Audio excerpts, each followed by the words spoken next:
And good evening again, everybody, and welcome to week 6 of Better Understand the Bible. And tonight we begin the New Testament, and we begin talking about the Gospels and the book of Acts.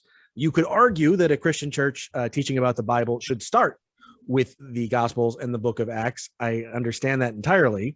But what we're going to hopefully see tonight is how all of these books that we've been talking about in the Hebrew Bible, in the Old Testament, have been building up this story over and over and over again until it finds its culmination in the story of Jesus, in Jesus's life, in Jesus's ministry, and in Jesus's legacy, as we see that start to be played out in the book of Acts. So we're going to start with an overview of the Gospels and Acts. 5 books, obviously: Matthew, Mark, Luke, John, and the Acts of the Apostles. They tell the story of Jesus's life. They tell the story of Jesus's ministry. And like I said, most importantly, that legacy of Jesus's teaching as it goes forth into the world through the apostles. And that propagation of Jesus's legacy is what we're swimming in right now here today. When we're talking about authorship, again, as much as we've been talking in Old Testament books about how books are traditionally authored by the folks that are named within them, that's what we're dealing here with the Gospels again. Matthew, Mark, Luke, and John are attributed to those 4 gentlemen, but we don't have concrete evidence that those are the people that actually wrote them. It could be stories that propagated down through those folks. It could be that they actually put pen to paper. We don't know, because none of the Gospels in there say, I, Luke, wrote this gospel. We see that sometimes in Paul's letters, which we'll talk about a little bit next week. But you don't see anything like that in the Gospels themselves. There are hints. There are small bits of evidences that lead us to believe that perhaps these apostles wrote these particular Gospels, but we don't know for sure exactly who wrote what. We can dig into a little bit more with each individual book why we think these particular authors or who these particular authors actually were. When it comes to the type of literature that we're talking about with the Bible, again, it's primarily historical narrative. Some folks will argue that this should be fully biographical designation, fully biography. I don't like using that term biography when it comes to biblical books, because when we think of biographies, and we've said this throughout the entire series, when we think in modern times of biographies, we think of very specific way of writing about somebody, and that's not how the ancient authors did it. So I prefer the term historical narrative. Again, doesn't make it ahistoric whatsoever, but we do have to recognize that each of these 4 authors is shaping the story of Jesus's life, is shaping their telling of the story of Jesus's life according to specific rhetorical goals. And we'll talk about those as we go through each individual book. And that is clearly a departure from how we view history in modern terms. But the thing of it is, when we're judging ancient historical texts, we have to judge them in their own context. We have to judge them in terms of how history was written at the time that these texts were written. If you judge the Gospels historicity, if you judge their value based on how we view historical texts today, well, no, they don't hold up to those standards. But nobody should expect them to hold up to those standards, because that's not how people viewed histories back then. That's not how they wrote histories back then. And so by the terms of how we judge ancient historical texts, the Gospels hold up remarkably, remarkably well. And there's plenty of information in the Gospels that you wouldn't, if you were making this story up, if you were trying to invent a story, there's all kinds of little bits of information in the Gospels and in the book of Acts that you wouldn't at all include. It just would make no sense to include it. You'd be trying to shape the story in such a specific way that you wouldn't have these little details in there. You wouldn't have the way that Luke brings Roman history into his gospel. You wouldn't do that if you were just trying to invent a story. So as ancient texts go, the Gospels hold up remarkably, remarkably well. Of the 4 Gospels, there are 3 that are referred to as the Synoptic Gospels. That may be a term that you're either loosely familiar with or not at all familiar with. Matthew, Mark, and Luke, taken together, are called the Synoptic Gospels. Synoptic comes from the Greek word synoptikos, which literally translates to able to be seen together. The Synoptic Gospels are grouped together because they share a bunch of information, and we're going to see a graphic here in a minute that kind of describes how much information they share. And they generally tell the story of Jesus's life from a particular point of view, which is different from how John tells it. So I want to show you this graphic here, and then I'm going to explain it a little bit. So let me share screen for a moment so that you can see it. All right, you should now be seeing this handy dandy little graphic here that lists Matthew, Mark, and Luke.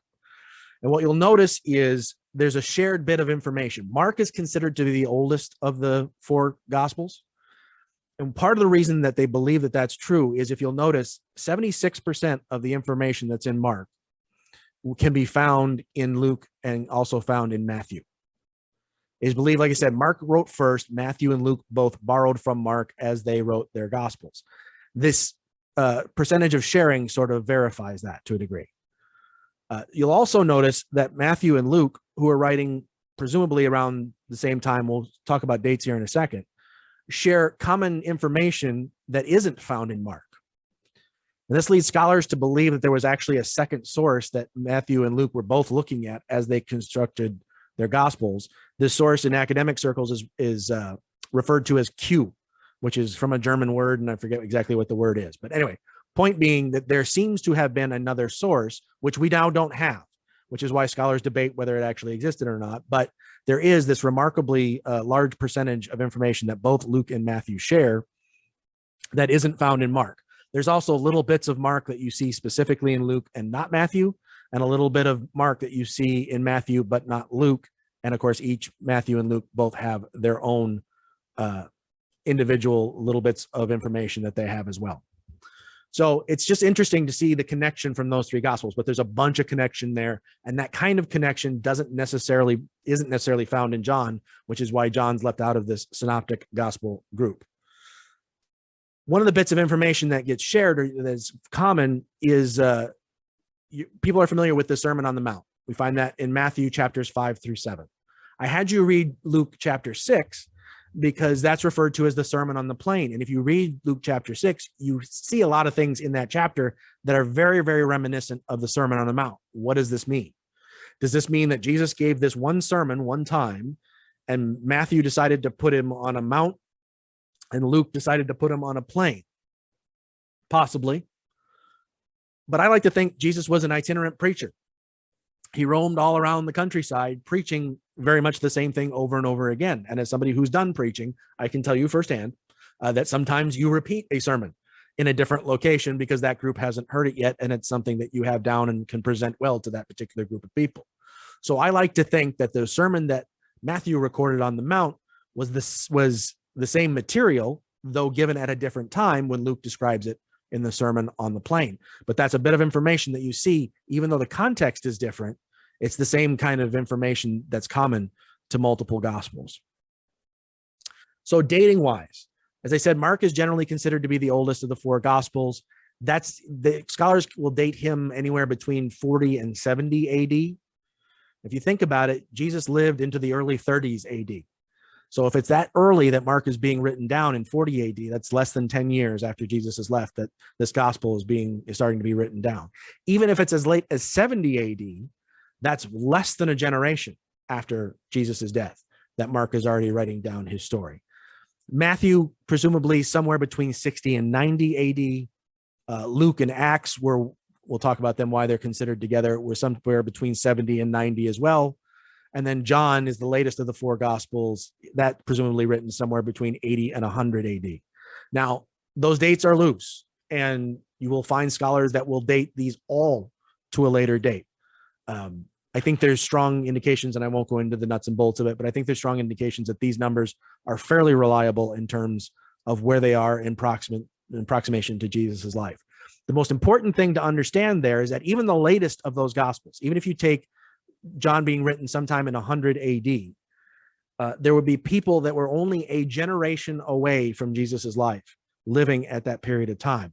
And that for most of the gospel writers, there would have been living witnesses to Jesus's life who existed at the time these stories were certainly being told, but even as the stories were being shared and written down and propagated around the Mediterranean realm. What that means is if these stories were untrue, if there were large untruths in there would have been people alive at the time who saw what happened, who were there when it happened, that could say, hey, wait a minute, that's not how that went. Which again bolsters the credibility of the Gospels. I think they were written terribly close to Jesus's life. Considering, we'll use this for reference. The earliest writing that we have for Alexander the Great was written 400 years after he lived. And I don't find a historian that doesn't believe that Alexander the Great actually existed. right? And yet we still have debates from some folks. Most academics have already given up the ghost on this when Jesus actually existed. Whether he was the Son of God or not, that's a whole other debate.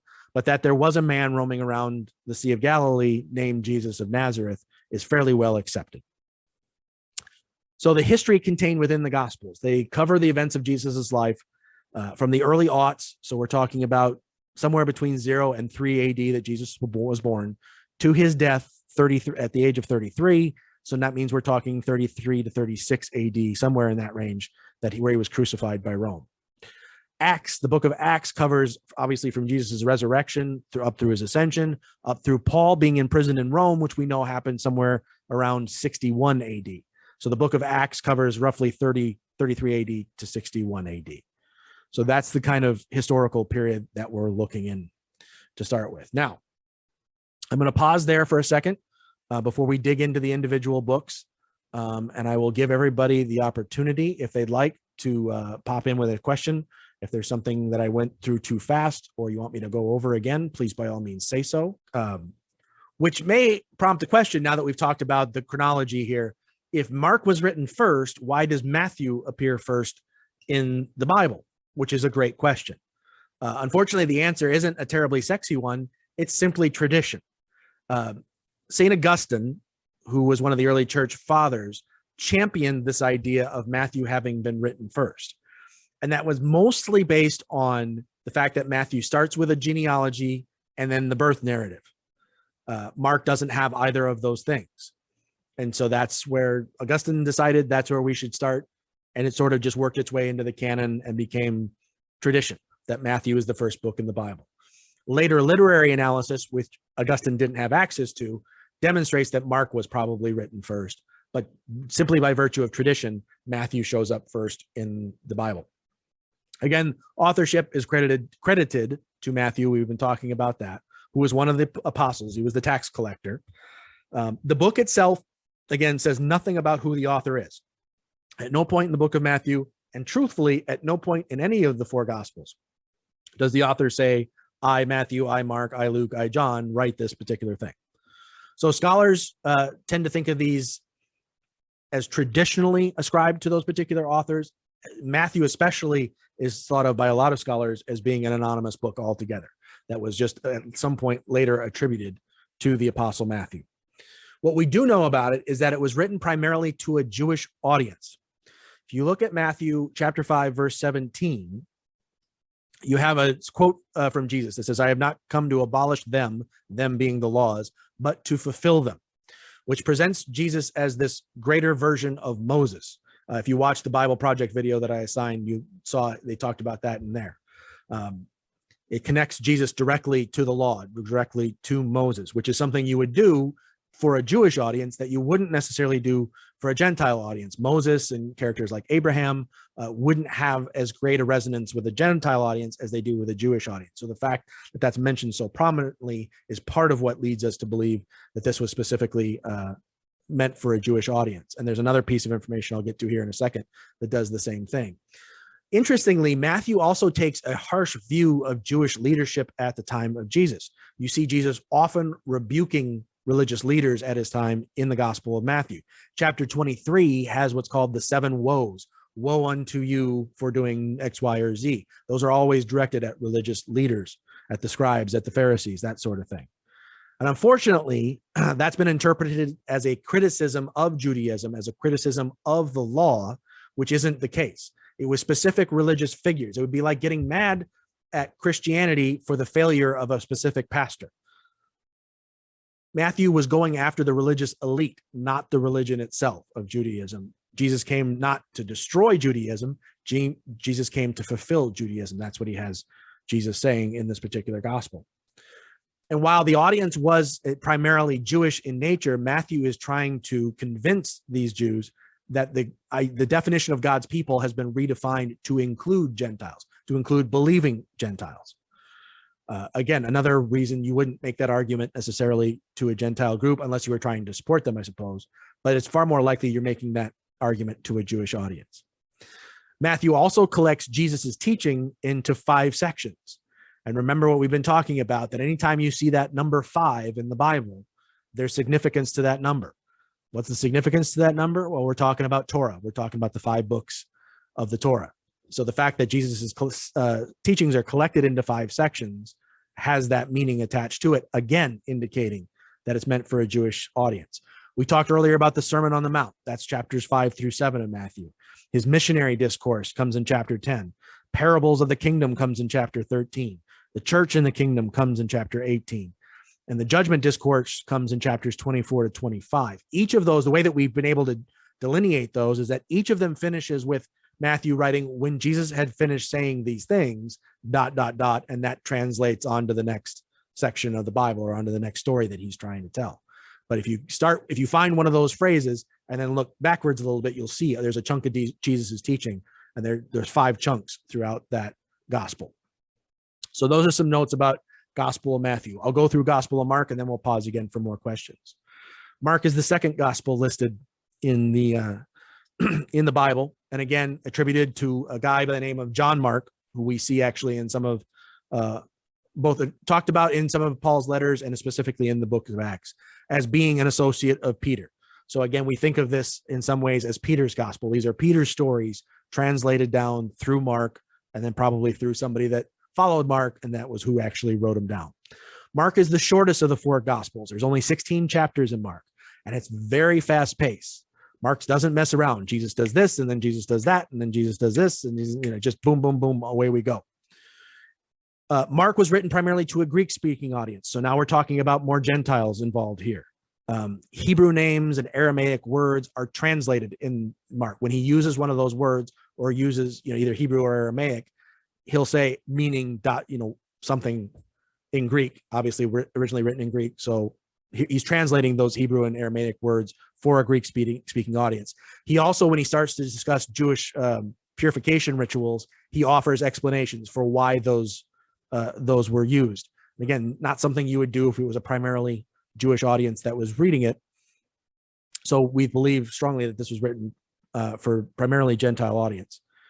He's trying to convince his audience that he wants them to see Jesus as a messianic figure, not just a Jewish messianic figure, but a messianic figure for all humanity.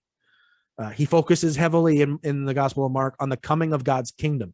That word kingdom gets used over and over and over again in Mark's gospel. And what he's talking about there is this new creation of restoration and renewal. We oftentimes get hung up, especially in Western Christianity, on this idea of being really, really good people in this life, so that when we die, we get to go to heaven, which is somewhere apart from this reality, from this broken, chaotic, evil reality. We get to go to the good place and leave all of this behind. And isn't that going to be great when we get to do that? That's not really what the New Testament teaches in large part. And we see a lot of this other idea in Mark, which is that this notion of God's kingdom coming to be with us here at earth, that whatever reality God's kingdom exists in and whatever reality we currently exist in, at some point will fuse together into one new, restored, renewed creation. That's the coming of God's kingdom. And what Jesus is pronouncing in the Gospel of Mark is the beginning of the coming of God's kingdom. That right now, as of Jesus's arrival, we as human beings and going forward can start to bring about bits and pieces of God's kingdom. We can live now as though God's kingdom is already a reality. And by doing so, we spread this notion of peace and grace and mercy and love throughout all of humanity. And we see a ton of that in Mark's gospel. There's 2 basic sections. It kind of divides the gospel in half. The first half of the gospel, which chapter 1 through about midway of chapter 8, is Jesus's ministry in and around Galilee. And then in about the middle of chapter 20 or chapter 8, about verse 27 or so, Jesus pivots and starts heading to Jerusalem. And of course, in Jerusalem is he's heading to his crucifixion and his resurrection. So the gospel divides pretty neatly in half between his public ministry in and amongst the Galilee area and then heading to Jerusalem, where eventually he's crucified and then is resurrected. So that's the Gospel of Mark. So again, I will pause here. If anybody has any questions, thoughts, queries, quibbles, or complaints, by all means, please say so. Luke and Acts are really a 2-volume set. Their authorship, again, is attributed to the disciple Luke, who was a doctor who helped Paul and traveled with Paul, and then set out, traditionally thinking, to write this history, not only of Jesus's life, which we see in the Gospel of Luke, but of Jesus's legacy, which we see in this book, Acts of the Apostles. We do know two things. One, that this was, if this was Luke, and there's strong evidence that it is, this was the only two books in the Bible written by a Gentile, by a non-Jew. And so they stand out for that reason. We also know that they were, like I said, a set, because if you look in the first set of verses of each book, in Luke verse 1-3, he addresses this book to a person he refers to as most excellent Theophilus. And then in Acts 1:1, he says, well, in the first book, Theophilus, ... I said these things, and now we're going to move on and say these things. So the odds that two different people who were completely not connected would be writing to this Theophilus character, who we believe was a Roman official that Luke was trying to convince of the truth of Christianity, are extraordinarily small. So we know that they were written by the same person. This is just a completely nerdy academic note, but I wanted to throw it in as well. When somebody asks who wrote the most words in the New Testament, people's usual answer would be Paul, right? Paul wrote a bunch of books. He must have written most of the words. Not true. The person that wrote the most words in the New Testament is Luke. Because of the size of Luke and the size of Acts, the person that wrote the most words actually was Luke. So Luke has a tremendous effect on how people think about Christ and how people think about Christ's church. Again, as I was saying, it was written to this Roman official, and really written for people who were on the fence about conversion, that had heard the stories. In Luke 1:4, it says, so you have a firm grasp of the words in which you have been instructed. His goal here is to say that people that have been introduced to Christianity but aren't quite sure about it, I'm going to write this as historical an idea as I can. And it's not, by far, not a perfect history, but of the four Gospels, it's probably the most historically correct. I'm going to write as close to the truth of history as I possibly can, so that you know, based on how I connect this to other historical events that we're all familiar with, that these things that are being written about Jesus are true. And so we're probably, again, talking to a mostly Gentile audience. Luke explains a lot of the Jewish customs and festivals. He also does a genealogy, whereas Matthew, when he writes his genealogy, connects Jesus's family history to Abraham, i.e. the patriarch of the entire Israelite nation. Luke takes them all the way back to Adam. Because again, Abraham's not a character that most Gentiles are going to grab a hold of and say, oh, this is a really important guy. The fact that Jesus was somehow related to him is a big deal. Whereas they know about who Adam was, and they know if Adam was the progenitor of the human race, that Jesus would be connected all the way back there, would offer a lot of reliability, would offer a lot of a strong foundation for the story. It also connects people in both Luke and Acts strongly to the book of Isaiah. We talked about this in the prophets. There's a lot of quotes in Luke specifically and Acts from Isaiah. There's a lot of stories that connect to Isaiah. I'm thinking specifically in Acts 8, there's the story of an Ethiopian eunuch who had traveled to Jerusalem and was on some sort of cart or carriage being wheeled back, and he's reading a scroll. And when one of the apostles comes upon him, and they strike up a conversation, and the apostle's trying to explain to him how all these stories that he's reading in the scroll connect to Jesus. That scroll that the eunuch is reading is the book of Isaiah. So Isaiah has a very, very strong presence, specifically in this book, the Gospel of Luke, and also in the book of Acts. Luke is the second gospel. Luke and Matthew are the two gospels that have birth narratives. So anytime we're doing Christmas services and we're reading scripture from the gospels, there's a reason it's always Matthew and Luke. Those are the only two that tell the story of Jesus's birth. Mark was very specifically interested only in Jesus's ministry, and John, as we'll find out here in a few moments, is more interested in Jesus's connection to God than his physical incarnation. So when he talks about Jesus's origins, he talks about Jesus's cosmic origins, not necessarily his earthly birth. Another thing about Luke and Acts is that it stresses that salvation is for those on the outside of society, the marginalized, which is something that the modern church often forgets. This is another thing, Jane, kind of what we were just talking about, how the modern church picks and chooses what it tends to focus on. Forgiveness and healing are part of Jesus's ministries in all the Gospels, but particularly in Luke, there's also this sense of liberation that goes along with it. Liberation from evil, liberation from oppressive systems, liberation from evil spirits. That liberation is just as important as being forgiven, as being physically healed. All of that together, liberation, forgiveness, and healing, all of that together is considered God's saving effort through Jesus in his life and in his ministry. After the Gospel of Luke goes through the story of the crucifixion and Jesus's resurrection, Acts picks right up with the story. And there's stories of what Jesus did after he was resurrected in the book of Acts. And then, of course, it's a lot of stories about how Jesus's legacy affected the apostles, how the apostles spread the church. And again, so we have in Acts kind of three primary sections. There's chapters 1 through 8 are kind of the church in Jerusalem itself, where it started. And the pivotal point in there comes in chapter 7, where one of the apostles, actually it was Apostle Stephen, who I believe was the one picked to replace Judas, there's a big long soliloquy that they have from him in chapter 7, where he's reminding this Jewish audience that he's speaking to in Jerusalem of Israel's history and connecting Jesus specifically to that history. And they're so offended that he connects Jesus to this history, they stone him to death right then and there.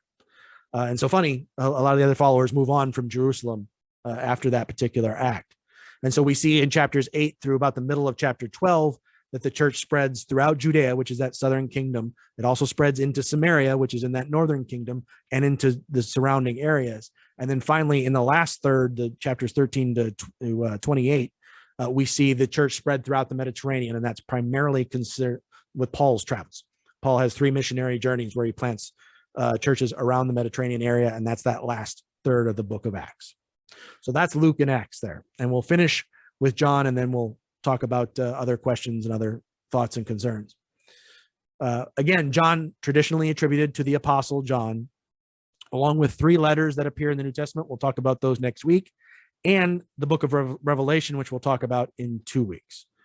John is the only non-synoptic gospel. It's a reason that he gets set apart from the other 3. And that's because he takes a very different perspective. He's very much focused on Jesus as the Jewish Messiah, as the Son of God, as actually God himself. He's not as interested in a strict chronology of Jesus's life. Yes, he starts with this cosmic description of Jesus's existence, and then ends obviously with the death and crucifixion and resurrection. But in between, a lot of the stories are more grouped by topic, are more grouped by the idea that he's trying to get at, more than they are a strict chronology of Jesus's life. And he says almost as much in the second to the last chapter of the book. In chapter 20, verse 31, it reads, "But these things are written so that you may continue to believe that Jesus is the Messiah, the Son of God, and through believing that you might have life in his name." This is John's declared intent. I'm writing these things so that you have faith in Jesus and that you understand that Jesus is God.